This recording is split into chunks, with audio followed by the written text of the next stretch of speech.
The Furious Walnuts. For more than a week, Walter had been feeling a trifle Scottish. It didn't help that his house was the colour of salmon, nor that his wife was named Heather. He'd wanted a magnolia house and a wife named Patsy, but you can't have everything. A primeval force was moving within him, an urge to plunge through moor, lake and glen. Over breakfast, a meal of sheep's stomach stuffed with lungs, he mentioned his condition. He wondered if turning into a Highlander would affect his career.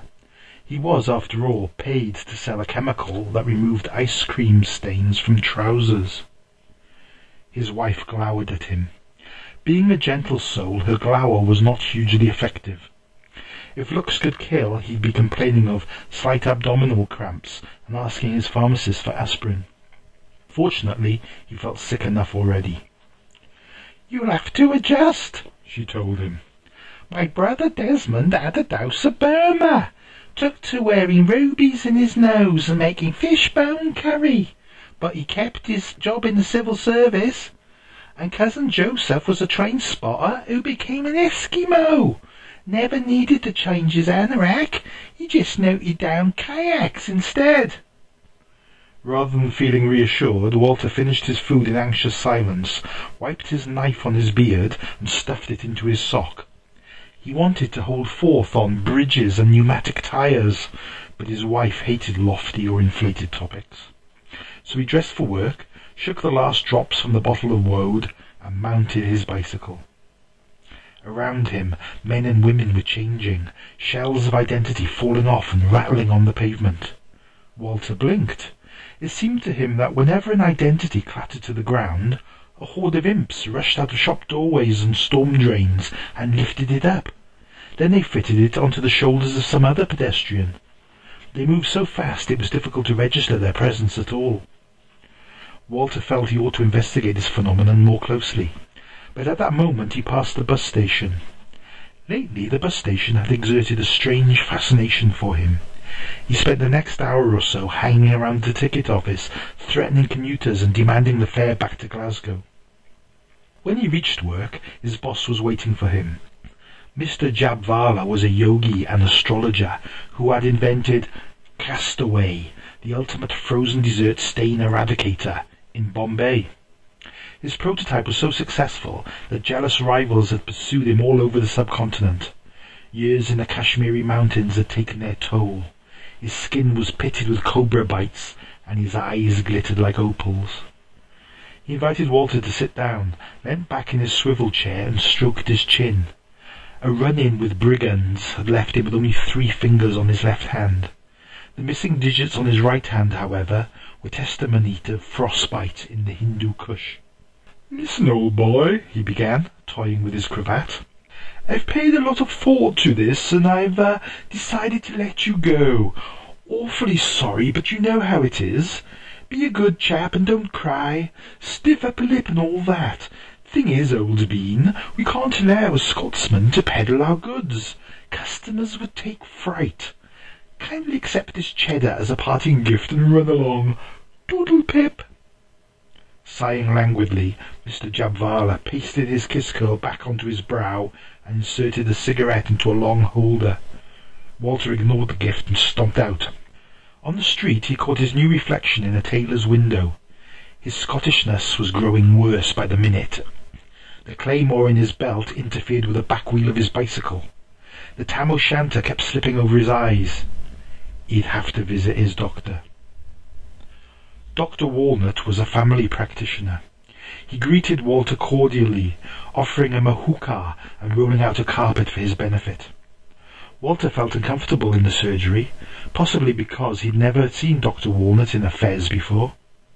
Foregoing the hashish, he outlined his problem. Dr. Walnut nodded, poured himself a glass of raki, and clapped his hands. The receptionist, Miss White, came in and undulated her bare midriff on the desk between them. "A little thin, no?" he chuckled, exhaling noxious fumes through flared nostrils. Noticing Walter's scowl, he held up his hands in a mollifying gesture. "You can't get the staff these days. Now what can I do for you? You are turning Scottish? Well, there's a bug about. Rampant internationalism. It's the rains we've been having. Walter nodded. Dr. Walnut stood up and moved to a filing cabinet in the corner of his surgery. He opened the drawers, and a scruffy child popped out of each. In their features they were miniature replicas of Dr. Walnut. They leapt to the floor and began riding hobby horses in tight circles on the gaudy central rug. Walter caught the flash of silk, the creak of leather, the acrid odour of mare's milk. "My son succumbed last week. Mongolianism, a severe outbreak. All my silver scalpels have been looted. They keep erecting tents in the kitchen. What can one do?" He inhaled deeply on his hookah, and his eyes sparkled. "The little heathens, they're absolutely furious, no?" One at a time he lifted them and deposited them back in the filing cabinet, forcing the drawers shut with the toe of his curly slipper. Walter wasn't interested in other people's children. He paced the room in dismay, his sporran swinging. "That's all very well, but what can you do for me?" He scratched at the lice in his plaid. Dr. Walnut gave a mysterious smirk and reached into the folds of his robes. He removed a murky file and held it up. "It is most fortunate you came to see me at this time. I have just finished distilling this liquid for my sons. It is poison to the imps who cause the ailment. I call it tartar sauce." He winked slyly. "It is expensive, but for you there is special price." "Ugh, give it here!" Walter snatched the bottle and swallowed the contents. For a moment he reeled and clutched at his head. Then he made his way gingerly out of the surgery. Dr. Walnut followed, calling him the spring of a dog and various unnatural partners. Walter brushed past Miss White, who had returned to reception and was sugaring her body, and he fell down the steps onto the street. Over the next fortnight a second transformation took place. Walter was at a complete loss to explain this one. He found his head was still eager to cycle everywhere, but his abdomen wanted a bus. His arms had an urge to paddle a coracle. Most disconcertingly, his toes began to smell of fish, and his neck of sausage. When he woke one morning to find that Heather had drawn isobars over his body with a felt-tip pen, he guessed he'd also have to swallow his pride. Dr. Walnut was very forgiving. He studied Walter carefully, tapped parts of his attire with a tiny hammer, and grunted. "The cure was only partly successful. Your head seems to have remained Scottish, while the rest of you has altered.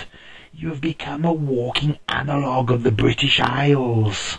Your body is England, your arms are Wales, and your legs reach all the way down to Cornwall." "That explains it," cried Walter. "Yesterday I was passing a cake shop, and my feet were attracted by the cream. They went one way, my body went another, and I slipped and landed on my Kent. But if I'm the mainland, where does Ireland fit in?" He saw the answer in Dr. Walnut's pout. "My wife? What do you mean, oppressed?" Dr. Walnut shook his head.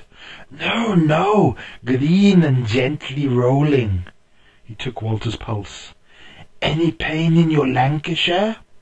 Walter had to admit there wasn't. His Cleveland itched, and his Herefordshire rumbled, but these were minor concerns. Something of much more fundamental importance had just occurred to him. "What will happen if the Union dissolves? I've heard that Scotland stands a good chance of winning independence. If that happens, will my head fall off?" he demanded. "I think I know what your problem is," Dr. Walnut replied. "You're a character in a short story by some silly writer. At the end, to entertain the reader, he'll make the Union dissolve, and your head will indeed fall off." "Isn't there anything I can do?" Walter was in tears. "If the reader doesn't reach the end of the story, you'll be okay. You better try to be boring from now on, in the hope they won't go any further. If you try really hard, they might stop listening in disgust and do something else." It was suddenly very clear to Walter. His fate lay in the hands of some non-accountable reader, but what was the best way of being boring? He thought about it. Whatever happened, the reader mustn't be allowed to reach the end of the story. He thought about it some more. He appealed to the reader to stop listening at this point. His head fell off.